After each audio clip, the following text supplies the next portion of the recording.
Army Life in a Black Regiment by Thomas Wentworth Higginson. Recording by FNH.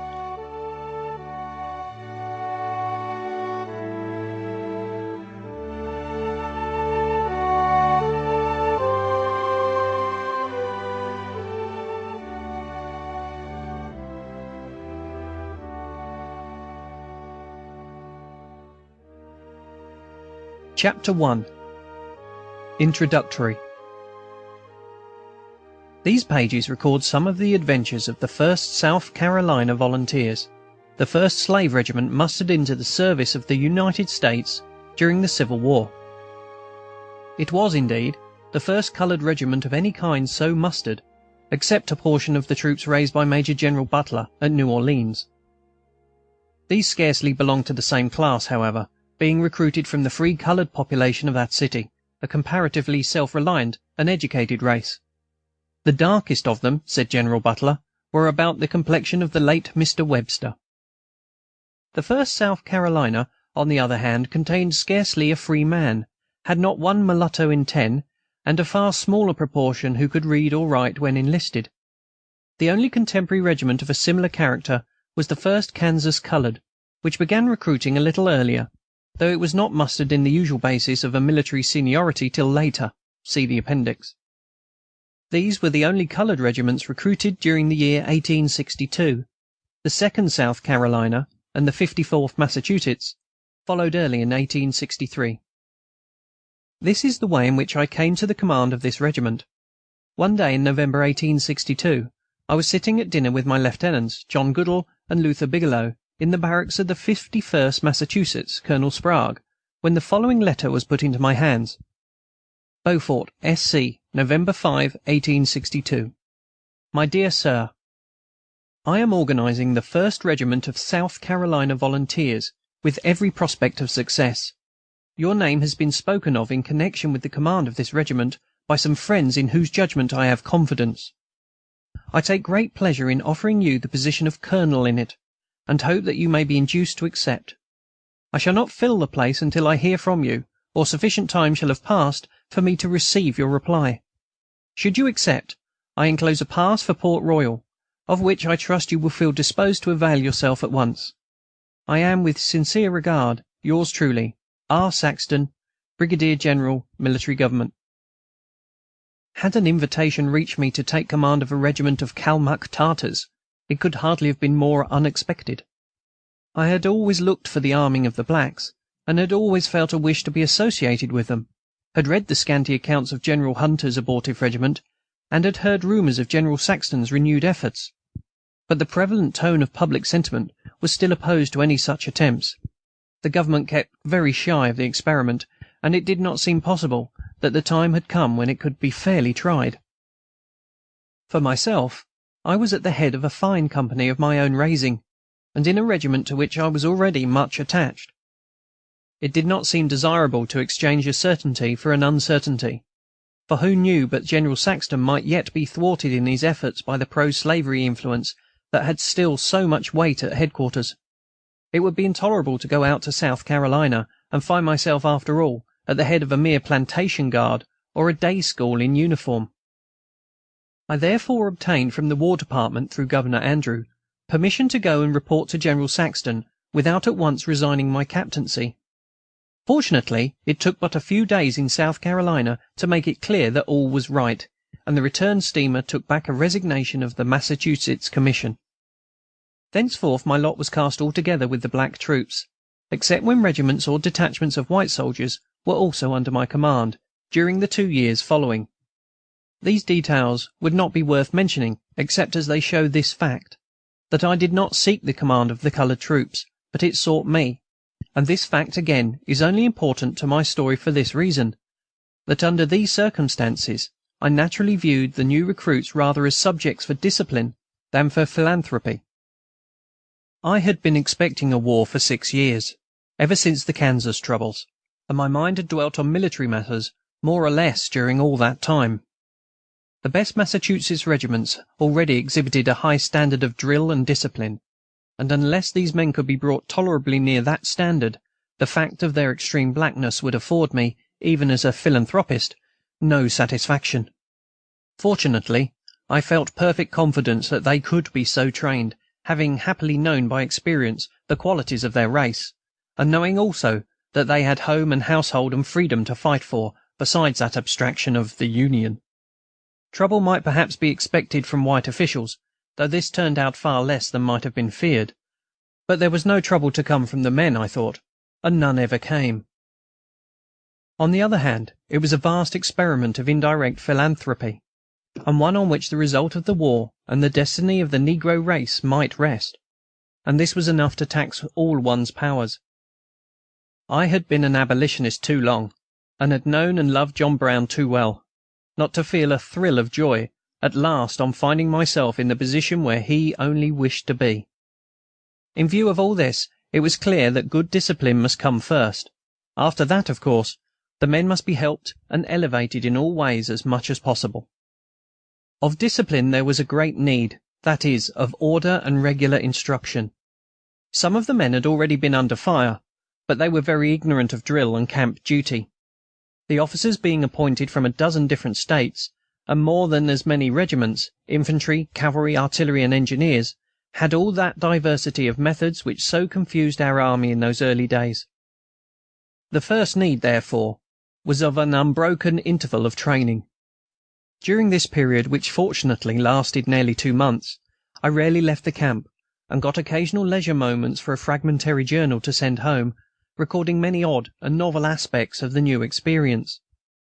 Camp life was a wonderful, strange sensation to almost all volunteer officers, and mine lay among 800 men suddenly transformed from slaves into soldiers, and representing a race affectionate, enthusiastic, grotesque, and dramatic beyond all others.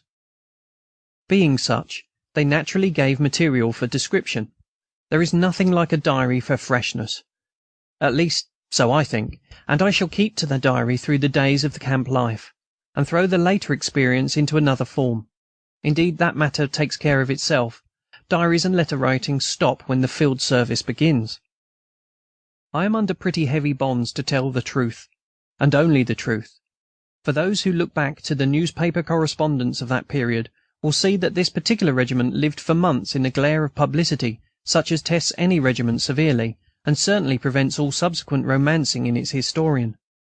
As the scene of the only effort on the Atlantic coast to arm the negro, our camp attracted a continuous stream of visitors, military and civil.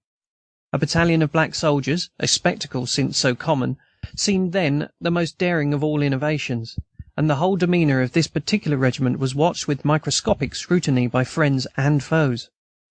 I felt something as if we were a plant trying to take root, but constantly pulled up to see if we were growing. The slightest camp incident somehow made it back to us, magnified and distorted in the letters of anxious inquiry from remote parts of the Union.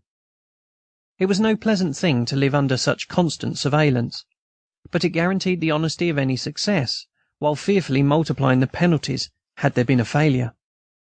A single mutiny, such as has happened in the infancy of 100 regiments, a single miniature Bull Run, a stampede of desertions, and it would have all been over with us.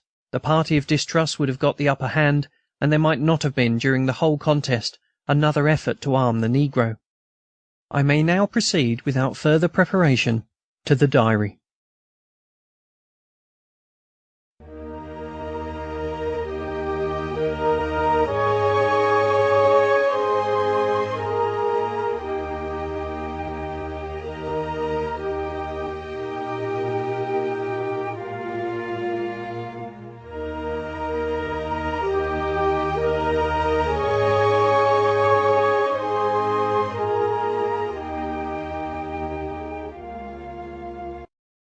Chapter 2.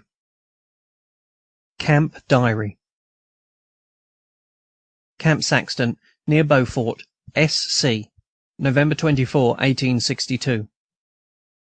Yesterday afternoon we were steaming over a summer sea, the deck level as a parlour floor, no land in sight, no sail, until at last appeared one lighthouse, said to be Cape Romaine, and then a line of trees and 2 distant vessels, and nothing more. The sun set, a great illuminated bubble, submerged in one vast bank of rosy suffusion. It grew dark, After tea all were on deck. The people sang hymns. Then the moon set, a moon 2 days old, a curved pencil of light reclining backwards on a radiant couch, which seemed to rise from the waves to receive it. It sank slowly, and the last tip wavered and went down like the mast of a vessel of the skies. Towards morning the boat stopped, and when I came on deck before 6, the watch-lights glittered on the land, the ship-lights on the sea.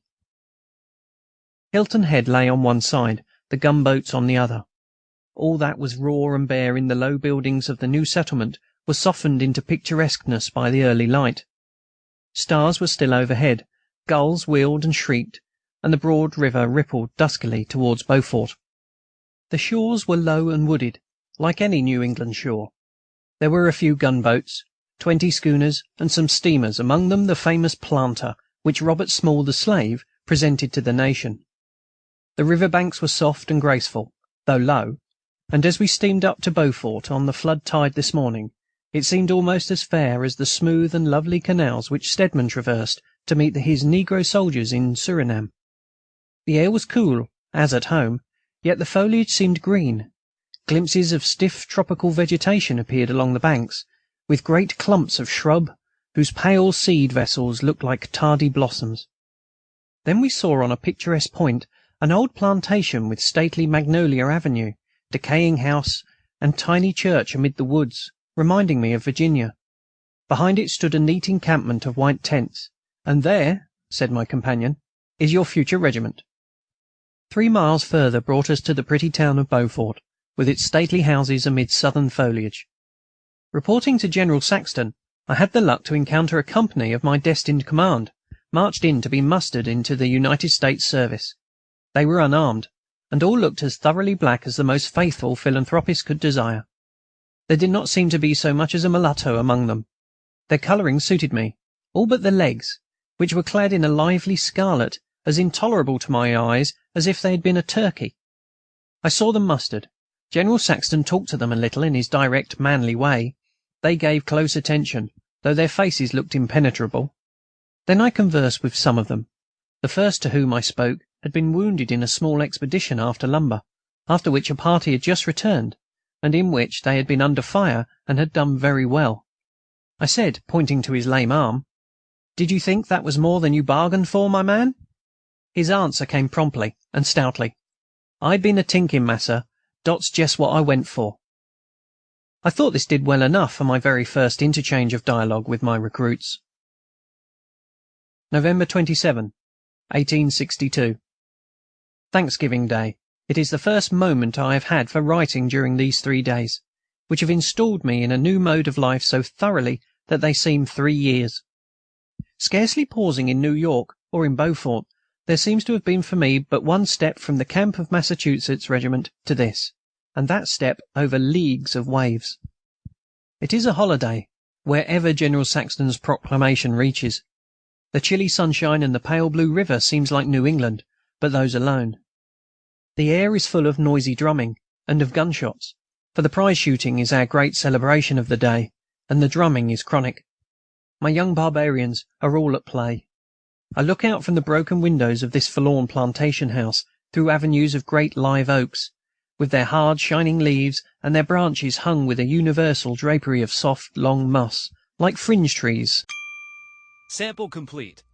Ready to continue?